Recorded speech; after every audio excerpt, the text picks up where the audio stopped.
बहुत सारे लोग हैं ऐसे। आप कह रही थी कई लोग ऐसे होते हैं जिनको मर्सिडीज में भी छोड़ के जाते हैं। जी, उनके बच्चे छोड़ के चले जाते हैं। हमारे गेट के बाहर एक इलेक्ट्रिसिटी का पोल है, उसमें बांध के चले जाते हैं। 2 घंटे बाद जज कालरा सर को वीडियो शेयर करते हैं कि लो मैं अपने बाप को बांध के आ गया, दिन में तुमने एडमिशन नहीं लिया, अब तुम्हें जो करना है करो। तो हम ऐसे लोग को भी एडमिशन ले लेते हैं। बाहर आपके यहाँ एक इलेक्ट्रिसिटी का पोल खंबा है, उसमें बांध के चले, मर्सिडीज से आते हैं और खंबे पे बांध के चले जाते हैं और फिर वीडियो भेजते हैं कि अब इनको रखना ही पड़ेगा। हाँ जी, इतने भारी हो जाते हैं माँ बाप। सर आप मुझे तो, मैं यहाँ इतनी बड़ी बड़ी गाड़ियाँ होती है उनके पास। मैं यहाँ 9 साल से काम कर रही हूँ, तो मेरे को तो जो तजुर्बा है और जो मैं लोगों को देख रही हूँ, तो मेरे हिसाब से तो उनके लिए वो इतने बड़े बोझ होते हैं कि वो एक रात भी अपने घर में उनको टिकाना नहीं चाहते, इसलिए वो बांध के चले जाते हैं। बिकॉज वो दिन में आए हुए होते हैं, मैं एडमिशन के लिए बैठी हुई हूँ, मैंने बोल दिया कि बाबूजी तो अच्छे हैं, नहीं बाबूजी तो अच्छे हैं, आप अच्छी फैमिली से बिलोंग करते हैं, आप तो ये बुजुर्ग को रख सकते हो। अब मैंने कोई गलत बात तो बोली नहीं, वो उस टाइम तो लेके चले गए, लेकिन रात को बांध के चले गए। 2 घंटे बाद वीडियो भेजते हैं जज सर को कि ये लो मैं बांध के आ गया हूँ, अब तुम्हें जो करना है वो तुम करो। इस वीडियो को जब मैंने देखा ना तो मेरी आंखों में आंसू आ गए, और आंसू ये सोचकर आ गए कि इंसान की अगर सबसे ज़्यादा सेवा करने का जज्बा रखता है तो वो औलाद होती है, चाहे वो बेटा हो या बेटी हो। और जब वही बाप बूढ़ा हो जाता है तो कुछ ऐसी नाकारा, जालिम और नालायक औलाद भी होती है कि जब उनको अनाथ आश्रम में छोड़ना आते हैं और अनाथ आश्रम के ओनर ये कहते हैं कि हम नहीं रख सकते, जगह नहीं है, या तुम ठीक ठाक हो, तुम तो पाल सकते हो, तुम तो रख सकते हो, तो वो उस वक्त तो लेके चले जाते हैं। लेकिन रात में अनाथ आश्रम के बाहर जो बिजली का खंबा है वहाँ पर अपने बूढ़े बाप को कहीं जंजीर से कहीं रस्सी से बांध कर चले जाते हैं, और वीडियो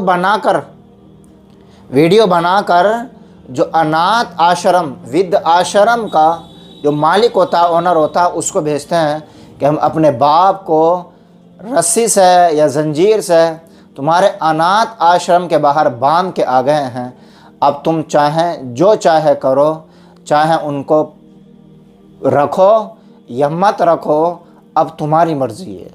कैसा दिल होगा उस औलाद का।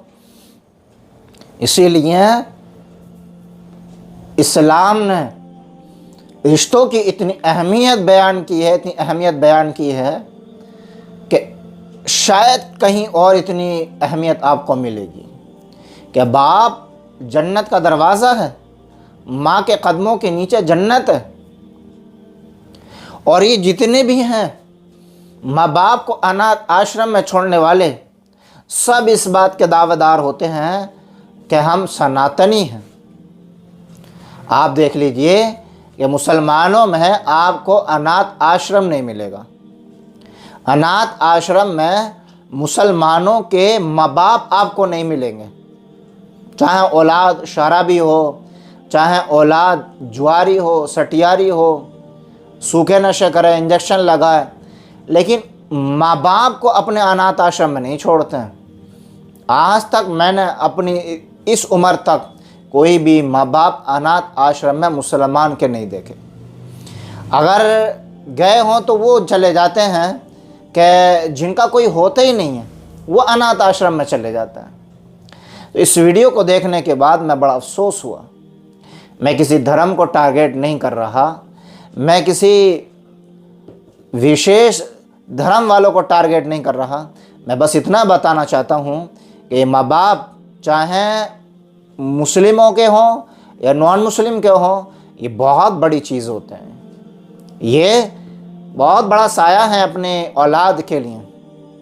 तो मुझसे तो ये वीडियो पूरी देख भी नहीं गई थी, एकदम मेरी आंखों में से आंसू भर आए। अब भी मैं ये वीडियो बनाते बनाते कई बार इमोशनल हो गया।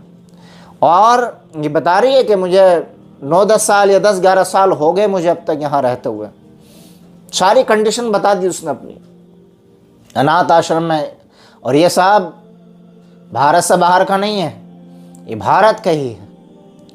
तो जितने भी हमारे इस वीडियो को देख रहे हैं, चाहे मुस्लिम हो नॉन मुस्लिम हो, उनसे हाथ जोड़ कर विनती है कि अपने माँ बाप की कदर कर लें, अगर आज हम अपने माँ बाप की कदर करते हैं तो कल को हमारी औलाद हमारी कदर करेगी। आप इस वीडियो को ज़्यादा से ज़्यादा शेयर कीजिए और ऐसे औलाद तक ज़रूर शेयर कीजिए कि जिनकी औलाद अपने माँ बाप को अनाथ आश्रम में छोड़ आते हैं, बेयार व मददगार छोड़ आते हैं, बेसहारा छोड़ आते हैं। और जिनके माँ बाप हैं, मैं अल्लाह से दुआ करता हूँ अल्लाह उनके माँ बाप को सलामत रखे, सेहत और शिफा के साथ रखे।